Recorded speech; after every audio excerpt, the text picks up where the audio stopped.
L'industrie automobile allemande va s'effondrer. L'Allemagne va s'effondrer.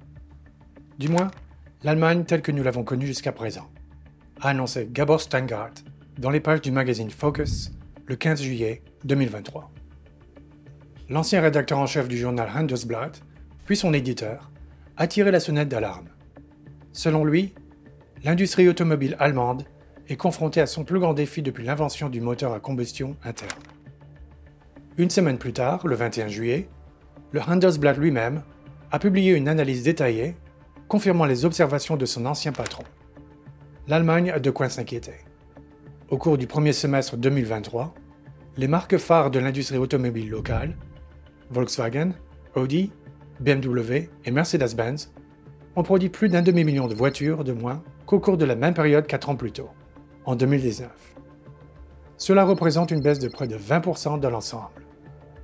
Pour ne rien arranger, les constructeurs allemands cèdent du terrain à leurs concurrents, là où se forge l'avenir. Ils perdent face aux constructeurs étrangers de voitures électriques, et ce, à chaque tournant. Il est trop tôt pour parler de catastrophe, mais l'industrie automobile allemande est sur une courbe qu'elle n'a pas connue depuis des décennies. Si elle ne sort pas victorieuse de cette impasse, les effets seront ressentis non seulement par l'ensemble de l'économie allemande, mais aussi par toute l'Europe. Bienvenue dans les rapports des années 20.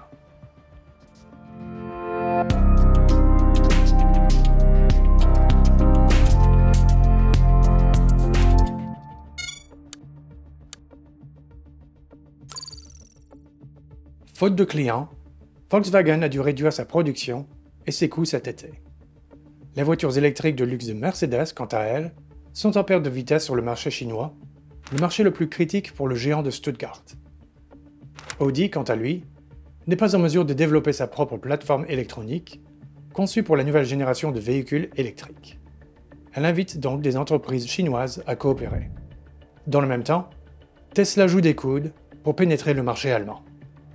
Au premier trimestre 2023, l'entreprise d'Elon Musk a vendu plus de 20 000 voitures électriques à des clients en Allemagne. Les Allemands les choisissent presque 2 fois plus souvent que les modèles à batterie de Volkswagen, Audi ou Mercedes. C'est là que la question se pose. Comment l'Allemagne, l'un des constructeurs automobiles les plus importants et peut-être les plus qualifiés au monde, peut-elle glisser lentement vers le bas de la hiérarchie des fournisseurs automobiles? Il semble que les constructeurs automobiles allemands aient dormi pendant les premières étapes de la course à l'électricité, et qu'une fois qu'ils y ont pris part, ils aient commis des erreurs capitales, souvent dues à leur propre arrogance. Voyons donc comment cela s'est produit. Tesla sera le premier constructeur automobile américain à entrer en bourse depuis l'introduction en bourse de la Ford Motor Company en 1956, annoncé en février 2010 Elon Musk. Il ajoutait que son entreprise deviendrait un jalon dans la résurgence de l'idée de la voiture électrique qui avait été rejetée jusqu'à récemment par la plupart des constructeurs automobiles. Malgré les sceptiques, Musk s'est avéré avoir raison. Il ne faut toutefois pas oublier que l'administration américaine du président Barack Obama a eu une influence majeure sur son succès. Début 2011, le président américain a promis aux électeurs, dans son discours sur l'état de l'Union, qu'il y aurait 1 million de voitures électriques sur les routes américaines dans 4 ans.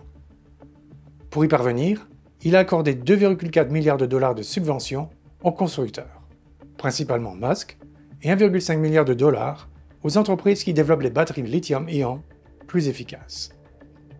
Rapidement, d'autres pays européens et la Chine ont suivi l'exemple des États-Unis, et les travaux d'amélioration des voitures électriques ont décollé. Cela correspond parfaitement au principe de l'accord mondial sur le climat, conclu sous les auspices de l'ONU à Paris le 12 décembre 2015. Il a été ratifié à ce jour par 195 pays, le seul grand pays ne pas l'avoir fait étant l'Iran. Les signataires se sont engagés à mener des politiques qui limiteront l'augmentation de la température moyenne mondiale à moins de 2 degrés Celsius. Le développement de la mobilité électrique dans les pays très développés a été considéré comme un élément de la lutte contre les émissions de carbone. Cela a impliqué de consacrer d'énormes sommes d'argent à cette fin. Pendant ce temps, jusqu'à l'accord de Paris, les constructeurs automobiles allemands ont obstinément refusé de voir la nouvelle tendance. Ils s'en tenaient à la stratégie qu'ils avaient adoptée au début du XXIe siècle, affirmant que l'avenir résidait dans des moteurs diesel encore plus perfectionnés. Pendant le long règne d'Angela Merkel, alors que l'Union européenne renforçait successivement les limites d'émissions de monoxyde de carbone, d'hydrocarbures et d'oxyde d'azote pour les voitures particulières, il semblait que les moteurs diesel seraient les moteurs les mieux à même de s'adapter aux nouvelles exigences que les moteurs à essence. Cependant, l'industrie avait atteint un point où il n'était plus possible, d'un point de vue technologique, de réduire davantage les émissions. À l'époque, les entreprises allemandes, Volkswagen en tête, ont préféré concentrer tous leurs efforts sur la dissimulation d'effets plutôt que d'admettre qu'elles avaient tort. Les quelques 10 millions de voitures vendues sous la marque Volkswagen, mais aussi sous les marques Skoda, Seat et Audi, étaient équipées d'un logiciel conçu pour falsifier les mesures d'émissions. Ce programme astucieux détectait que la voiture était testée et faisait immédiatement passer le moteur diesel en mode faibles émissions. Grâce à ce logiciel, les nouvelles voitures respectaient les normes les plus strictes, mais uniquement dans les stations de diagnostic. Lors de la conduite quotidienne, il s'est avéré impossible d'atteindre un niveau d'émission aussi bas. L'escroquerie, baptisée plus tard Dieselgate, a été révélée en 2015. En septembre de la même année, l'Agence américaine de protection de l'environnement, EPA, a découvert ce qui se passait. Malheureusement pour les Allemands, Donald Trump, qui a pris le pouvoir aux États-Unis un an et demi plus tard, a fait de l'industrie automobile allemande l'une de ses cibles. Il a cherché à exercer des représailles, estimant que l'Allemagne jouait injustement avec les États-Unis et ses entreprises. Cela a directement coûté au groupe Volkswagen plus de 25 milliards de dollars, qu'il a dû verser à un fonds d'indemnisation pour faire face aux réclamations des clients escroqués. À cela s'ajoutent des pertes en termes d'image et de vente. Grâce au soutien continu du gouvernement d'Angela Merkel, l'entreprise a pu surmonter la tempête. Mais cela n'a pas empêché un autre type de perte. Bien plus en phase avec l'esprit de la nouvelle ère, les constructeurs automobiles des États-Unis, de Chine, du Japon et de Corée du Sud investissent des sommes colossales dans le développement de voitures électriques ou hybrides, alors que les entreprises allemandes s'entêtent à perfectionner le moteur diesel. Les concurrents construisaient également des installations nécessaires à la révolution de l'électromobilité, notamment d'immenses usines de batteries électriques. Dans ce domaine, ce sont surtout les Asiatiques qui ont réussi. En 2022, plus de 70% de toutes les batteries lithium-ion du monde étaient fournies par des entreprises chinoises, sud-coréennes et japonaises. Le conglomérat chinois, CATL, est en tête avec une part de marché de 35%. Le sud-coréen LG Energy Solution arrive en deuxième position avec près de 16%. BYD arrive en troisième position avec 11%. Parmi les grands fabricants de ce composant le plus important de toute voiture électrique, sans lequel elle ne pourra pas prendre la route, vous ne verrez aucune entreprise allemande. Lorsque la chancelière Angela Merkel a négocié un accord avec les Américains pour protéger les entreprises allemandes des conséquences du Dieselgate, elle a également lancé un programme national de mobilité électrique. Le gouvernement de Berlin a alloué d'importantes sommes d'argent pour étendre le réseau de bornes de recharge pour les voitures électriques et pour subventionner les clients qui souhaitaient acheter une voiture dotée d'une telle motorisation. Ce sont les voitures électriques qui vont sauver un secteur clé de l'économie allemande. L'optimisme a atteint son paroxysme au début du mois de novembre 2019. La chancelière et ses ministres ont alors organisé une réunion au sommet à la chancellerie avec les dirigeants des entreprises automobiles allemandes, les syndicats et l'association de l'industrie automobile, VDA. Plus tard, il a été annoncé qu'il n'y aurait pas de retour en arrière et que d'ici 2030, il y aurait 1 million de bornes de recharge pour véhicules électriques pour plusieurs millions de ces voitures en Allemagne. Le problème, c'est que la concurrence avait encore 10 ans d'avance. Elon Musk a eu l'audace de construire une énorme usine Tesla à Grünheide, près de Berlin. Et cela s'est avéré être sa réussite. Mais il semble que les Chinois représentent une plus grande menace pour les Allemands que les Américains. Si l'on considère uniquement les ventes de voitures électriques, la société BYD a vendu un total de 911 000 unités en 2022. En comptant les voitures hybrides, elle en a vendu plus de 1,8 million, ce qui représente une augmentation des ventes de 211% par rapport à l'année précédente. Tesla a vendu en 2022 pas moins de 1,3 million de voitures électriques et a enregistré une augmentation de 40% par rapport à l'année précédente. Parallèlement, le plus grand constructeur allemand, le groupe Volkswagen, qui comprend notamment les marques Audi, Porsche, Skoda, Seat et bien sûr Volkswagen, a vendu 572 000 voitures électriques en 2022. Cela représente une augmentation de 10% des ventes de voitures électriques. Pourtant, outre BYD, d'autres constructeurs chinois, BAIC et Zotier en tête, ont également le vent en poupe. Globalement, dans l'empire du milieu, un marché clé pour les entreprises allemandes, grâce aux préférences et aux subventions, plus de 20% des voitures nouvellement achetées sont des voitures électriques. Et dans la grande majorité des cas, il s'agit de voitures électriques chinoises. Tels qu'ils sont présentés, les chiffres de vente des grandes marques allemandes n'occupent que des places dans les 10 premiers rangs des classements chinois.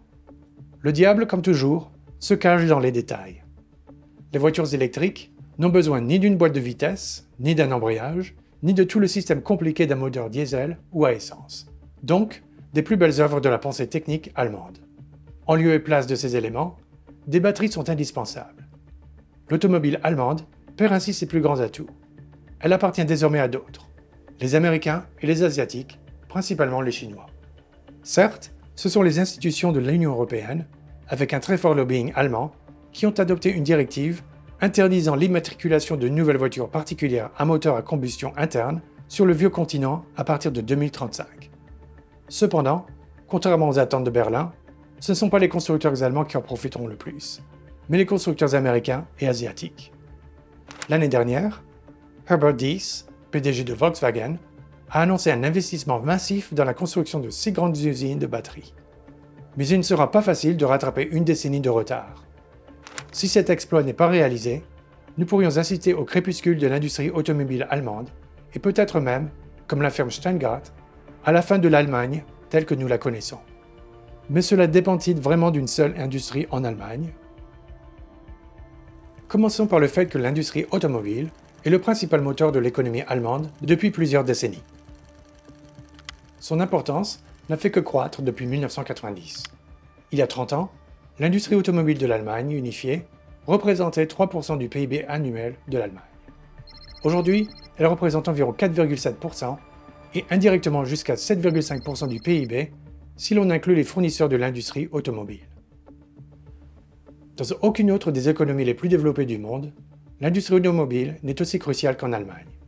Aux États-Unis, au Japon et en Corée du Sud, la part de l'industrie automobile dans les indicateurs économiques clés tels que le PIB et les recettes d'exportation est nettement inférieure.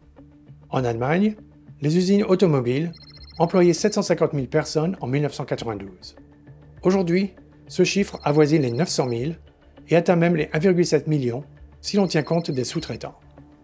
Parallèlement, les voitures allemandes, qui jouissent toujours d'une excellente réputation, constituent le principal produit d'exportation de l'Allemagne. Plus de 65% d'entre elles sont destinées aux marchés étrangers. En 2022, leur vente a rapporté à l'Allemagne 245 milliards d'euros de recettes d'exportation. Ce chiffre peut sembler moins impressionnant si l'on considère que les exportations totales de l'Allemagne en 2022 s'élevaient à 1,58 trillion d'euros. Qui plus est, en dépit de toutes les turbulences internationales, elles ont augmenté de 14% d'une année sur l'autre, faisant de l'Allemagne le troisième exportateur mondial après les États-Unis et la Chine. Cependant, aucun autre secteur de l'économie allemande ne peut rivaliser avec l'industrie automobile en termes de commerce extérieur. Même les industries des machines et des produits chimiques sont à la traîne. Cette interdépendance signifie que lorsque l'industrie automobile allemande a le nez qui coule, c'est toute l'Allemagne qui s'en ressent et tombe malade. De plus, le malaise ne menace pas seulement l'Allemagne. En République tchèque, où le groupe Volkswagen possède l'usine Skoda de Mladá Boleslav depuis 1991, l'industrie automobile emploie quelques 120 000 personnes dans un pays qui compte environ 10 millions d'habitants. Les ventes de voitures et de leurs composants à l'étranger représentent jusqu'à 20% des recettes d'exportation totales de la République tchèque. La dépendance de l'économie à l'égard de l'industrie automobile est encore plus prononcée en Slovaquie. Ce pays de seulement 5,4 millions d'habitants est devenu une grande usine d'assemblage de voitures. L'industrie automobile emploie environ 170 000 personnes et représente environ 30% des recettes d'exportation. Jusqu'en 2006, la Slovaquie ne comptait qu'un seul constructeur, Volkswagen Slovakia, qui possédait une usine à Bratislava. Des investisseurs d'autres pays sont ensuite arrivés, mais la diversification ne signifie pas que l'économie est à l'abri d'un éventuel effondrement des entreprises automobiles allemandes. Néanmoins, c'est la Hongrie avec ses 9,7 millions d'habitants qui est potentiellement dans la pire situation. Mercedes a son usine à Kexkemet, Audi à Győr et BMW est en train de terminer une usine près de Debrecen. L'industrie automobile hongroise représente déjà 18% des recettes d'exportation du pays et elle est presque entièrement dominée par des entreprises allemandes. Sur cette carte des menaces, il convient de ne pas oublier la Pologne, car environ 25% des voitures produites dans le pays sont de marques allemandes. Les investissements comme ceux de Volkswagen à Poznań et Polkowice, ou de Mercedes à Javor, sont de grande importance pour les régions occidentales du pays. La situation est similaire en Espagne, où Seat, qui appartient au groupe Volkswagen, revêt une grande importance pour Barcelone et toute la région de Catalogne. Outre les usines finales qui couronnent l'ensemble du processus de production, des milliers de sous-traitants sont directement ou indirectement impliqués dans l'ensemble de la chaîne d'approvisionnement allemande. Il est donc facile de comprendre que si le rhume de l'industrie automobile allemande ne disparaît pas et devient une maladie chronique, l'Allemagne, mais aussi la République tchèque, la Slovaquie et la Hongrie seront gravement touchées. La Pologne et l'Espagne pourraient également être durement touchées. La question mérite également d'être examinée dans un contexte légèrement plus large et différent. Il convient de rappeler que l'économie allemande est entrée dans son troisième trimestre de récession. Selon un rapport du Fonds monétaire international, parmi les pays du G7, l'Allemagne est la seule à avoir enregistré des baisses consécutives de son PIB. Et rien n'indique qu'un retournement de situation soit imminent. L'indice PMI, qui suit l'évolution du secteur manufacturier, bat, mois après mois, des records de dépression en Allemagne.